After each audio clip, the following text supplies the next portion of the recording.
नमस्कार। Orator Hindi classes में आपका स्वागत है।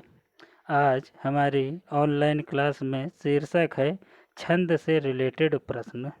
मैंने आप लोगों को अपने पिछले वीडियो में छंद की विस्तृत जानकारी दी थी। आज उससे रिलेटेड मैं कुछ प्रश्न आप लोगों को बताने जा रहा हूं, जो प्रश्न कक्षा 9 से 12 तक की कक्षाओं में तो महत्वपूर्ण स्थान रखते ही हैं, साथ में प्रतियोगी परीक्षाओं के लिए भी अति महत्वपूर्ण हैं। देखते हैं प्रश्न। सबसे पहला प्रश्न है, छंद कितने प्रकार के होते हैं। बहुत से लोगों को ये भी कन्फ्यूजन होगी कि जैसे चौपाई, रोला, बरवे, दोहा, सोरठा ये सब पढ़ाए गए, ये छंद के प्रकार हैं। हाँ, ये प्रमुख छंद हैं। छंद के प्रकार हमारे मुख्यतः 3 होते हैं: वर्णिक छंद, मात्रिक छंद और मुक्त छंद। ठीक है बच्चों, ध्यान रखिएगा, छंद मुख्यतः 3 प्रकार के होते हैं: वर्णिक छंद, मात्रिक छंद और मुक्त छंद। यानी इसका ऑप्शन बी हमारा सही होगा। आप लोग मेरे उत्तर बताने से पहले कमेंट में ज़रूर बताइए कि इसका उत्तर क्या होगा। दूसरा प्रश्न है आप लोग का, चौपाई के प्रत्येक चरण में मात्राएं होती हैं। ये मैंने आप लोग को वीडियो में विस्तृत बताया था कि दोहा में क्या क्या मात्राएं होती हैं, कितने चरण होते हैं, सोरठा में कितने चरण और कितने मात्राएं होती हैं, और चौपाई में कितने चरण और मात्राएं होती हैं। ठीक है बच्चों, तो ये प्रश्न है, चौपाई के प्रत्येक चरण में मात्राएं होती हैं। तो चौपाई के प्रत्येक चरण में बच्चों 16 मात्राएं होती हैं, यानी इसका ऑप्शन सी सही होगा। दोहा में प्रथम और तृतीय चरण में 13-13 होती हैं तथा सोरठा में प्रथम और तृतीय चरण में 11-11 होती हैं। ओके बच्चों, तो इसका दूसरा ऑप्शन सही होगा कि चौपाई के प्रत्येक चरण में 16-16 मात्राएं होती हैं। अगला बच्चों आपका, दोहा के प्रथम और तृतीय चरण में कितनी मात्राएं होती हैं। ठीक है, दोहा एक बार फिर से आप लोग अच्छे से याद करिएगा, पिछले वीडियो में देखिएगा।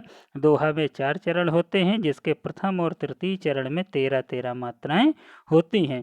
अतः इसका ऑप्शन डी हमारा सही होगा कि प्रथम और तृतीय चरण में 13 मात्राएं होती हैं, 13-13 मात्राएं होती हैं।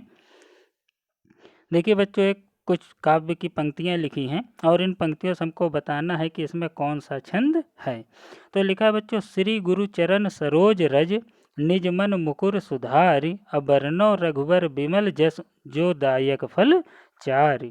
ठीक है बच्चों, तो मैंने आप लोग को बताया वीडियो में कि किस प्रकार से हम पता करते हैं कि दोहा है, सोरठा है, चौपाई है या बरवे है। बच्चों, मात्राओं से, मात्रा लघु या दीर्घ मात्राएं किस प्रकार से प्रयोग करते हैं, ये सब वीडियो में है बच्चों। एक बार वीडियो को ध्यानपूर्वक देखिएगा। अगर हम इसमें देखते हैं तो सबसे पहले श्री, ये हमारा दीर्घ मात्रा है, बड़ी की मात्रा लगी हुई, ये दीर्घ है, तो दीर्घ को हम 2 मात्रा काउंट करते हैं बच्चों। तो यहाँ पर हमारी 2 मात्रा हो जाएगी।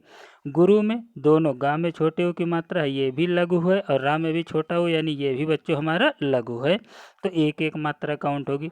चरण, चा, रा और ना तीनों में आपका लघु एक एक मात्रा काउंट की जाएगी। सा में 1 मात्रा, रो में 2 मात्रा, जा में 1 मात्रा, रा में 1 मात्रा और जा में 1 मात्रा बच्चों। ठीक है, तो रज तक आपका पहला चरण पूरा होगा तो हम काउंट करते हैं मात्रा। श्री में 2 हो गई तो 2, गुरु में 1-1-2 हो गई 4, चरण में 3 हो गई तो 4-3 7, और सरोज में बच्चों 4 हो गई तो 7-4 11, और रज में 2 हो गई 11-2 13। अतः बच्चों चौथे में हम देख लें कि पहले चरण में हमको 13 मात्राएं मिल गई। इस हिसाब से हमारा इसका ऑप्शन सी दोहा सही होगा, क्योंकि दोहा में पहले और तीसरे चरण में 11-11 मात्राएं होती हैं। क्लियर भी कर सकते हैं। वर्णों रघुवर विमल जस में अगर चाहें तो देख ले, तो वर्णों में बच्चों 1-2 4 हो जाएगी, रघुवर में इसी प्रकार से 4 8 हो जाएंगी, विमल में 3 11 हो जाएंगी, और जस में 2 13 हो जाएगी। ठीक है बच्चों, तो इस प्रकार से पहले और तृतीय चरण में 13-13 मात्रा है, यानी ये दोहा छंद हो गया। अगला, छंद से संबंधित गणों की सही संख्या है। ये मैंने विस्तृत बच्चों आप लोग को बताया था कि गण जो है हमारे मुख्यतः 8 प्रकार के होते हैं, मतलब कि 3 वर्णों से जो मिले शब्द होते हैं वही गण होते हैं। ठीक, इनके मुख्यतः 8 भाग होते हैं, 8 होती है संख्या। नाम भी मैं आपको बता देता हूँ बच्चों। इनके नाम है यगण, मगण, तगण, रगण, जगण, भगण, नगण और सगण।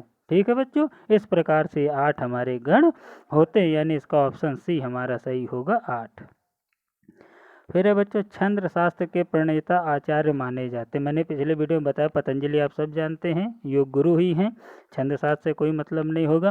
ठीक, मनु भी श्रद्धा मनु मैंने आपको पढ़ा दिया है, पाणि ऋषि भी आप जानते हैं, यानी इसमें केवल एक उत्तर आपका बी है, ऑप्शन पिंगल ऋषि।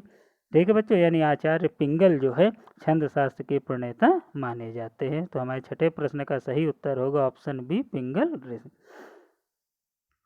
फिर है बच्चों, मात्रा की दृष्टि से दोहा के ठीक विपरीत होता है। तो मैंने आपको बताया दोहा के बारे में कि दोहा के प्रत्येक प्रथम और तृतीय चरण में 13-13 मात्राएं होती हैं। ठीक है बच्चों, और इसी के और दूसरे और चतुर्थ चरण में 11-11 मात्राएं होती हैं। इसका विपरीत अगर करेंगे तो यानी प्रथम और तृतीय चरण में 11-11 मात्राएं होनी चाहिए, और बच्चों प्रथम और तृतीय चरण में 11-11 मात्राएं सोरठा की होती हैं, यानी कि दोहा का ठीक विपरीत ऑप्शन बी सोरठा होगा बच्चों। अगला देखिए, फिर काव्य की कुछ पंक्तियां लिखी हैं।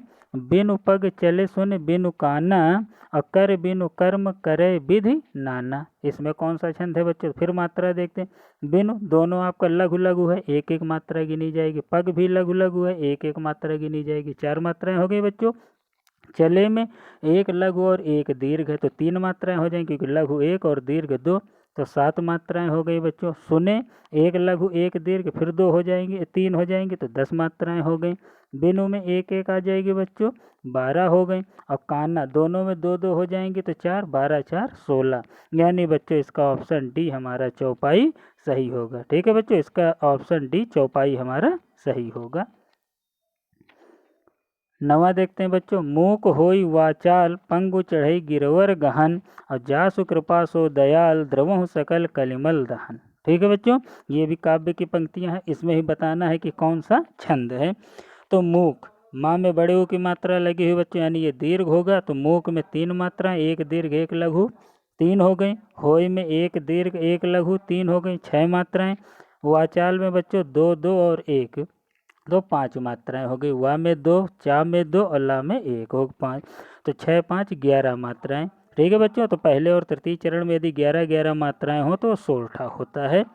तीसरा चरण भी चाहे तो देख लें। जासु में बच्चों 3 मात्राएं हो जाएंगी, क्योंकि जा हमारा दीर्घ है, सा हमारा लघु है। कृपा में अगर बच्चों देखते हैं तो इसमें भी इसी प्रकार से हमारी आ जाएगी, 3 हो जाएंगी मात्राएं। ठीक है, और 100 में 2 हो जाएगी, 8 हो गई। अब दयाल, ठीक, एक एक मतलब ये आ जाएगी बच्चों, 11 मात्राएं आपकी आ जाएंगी। तो जासु कृपा सो दयाल, तो जासु में 3 मात्राएं, कृपा में एक क्या कहते हैं 3 मात्राएं आपकी हो जाएंगी बच्चों, तो 6, 100 में 2 आपकी मात्राएं हो जाएंगी 8, और दयाल में 3, 11 मात्राएं। ठीक है बच्चों, इस प्रकार से आपका ये सोरठा छंद 9 का ऑप्शन सी आपका सही होगा। फिर देखिए बच्चों, सर्वप्रथम छंद की चर्चा किस वेद में मिलती है? तो बच्चों इसका ऑप्शन देखिए, ये थोड़ा टफ प्रश्न है, लेकिन इसकी जानकारी मैं आपको दे दूं कि सर्वप्रथम छंद की चर्चा हमको ऋग्वेद में मिलती है बच्चों, ऑप्शन बी ऋग्वेद। ठीक है, ऋग्वेद में सर्वप्रथम छंद की चर्चा प्राप्त होती है। 11वां बच्चों, अर्धसम मात्रिक जाति का छंद, ये छंद से रिलेटेड प्रश्न है, बहुत ही महत्वपूर्ण प्रश्न है बच्चों। तो अर्धसम मात्रिक जाति का छंद जो है ये ऑप्शन बी आपका दोहा होगा। अगला है बच्चों, फिर एक काव्य की रचना, मंगल भवन अमंगल हारी द्रवहु सो दशरथ अजिर बिहारी। इसमें कौन सा छंद प्रयोग किया गया बच्चों? सभी लोग रामायण पढ़े होंगे, जानते ही होंगे, आसानी से जान जाएंगे। ठीक है, कि मंगल भवन अमंगल हारी आप लोग को हनुमान चालीसा में भी आप पढ़ा होगा। फिर मैं एक बार मात्राओं के अनुसार से बता देता हूँ। मंगल जैसे आपका लिखा हुआ है, तो देखिए जब ऊपर चंद्र बिंदी होती है तो उससे पहला वाला जो वर्ण होता है वो दीर्घ में बच्चों गिना जाता है।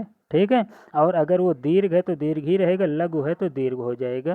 यानी मंग अगर देखा जाए तो 2 मात्राएं, गा और ला में 1-1, तो 4 मात्राएं हो गई। भवन में 3, 7 मात्राएं। फिर अमंगल में 4 तो वर्ण ही हमारे, तो 4 मात्राएं हो गई, 1 आधा नाक आ जाएगा तो 5 हो जाएगा। तो यानी फिर अगर हम शुरू से गिनते हैं तो 4, 3, 7, 5, 12, और हारी में 2-2 मात्राएं, 12, 4, 16। और जिस चरण में 16 मात्राएं होती वहाँ पर चौपाई छंद होता है बच्चों। इस प्रकार से 12वें प्रश्न का ऑप्शन बी चौपाई हमारा सही होगा। ठीक है, इस तरह से मैंने आप लोग को सभी महत्वपूर्ण प्रश्न बता दिए। कुछ महत्वपूर्ण प्रश्नों के इसी प्रकार से मैं और वीडियो डालता रहूँगा ताकि आपको ये छंद से रिलेटेड कोई भी प्रश्न हो, आपको कहीं कन्फ्यूज़न क्रिएट ना करे।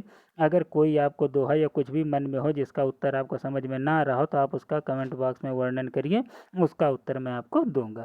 ठीक है बच्चों, ओके।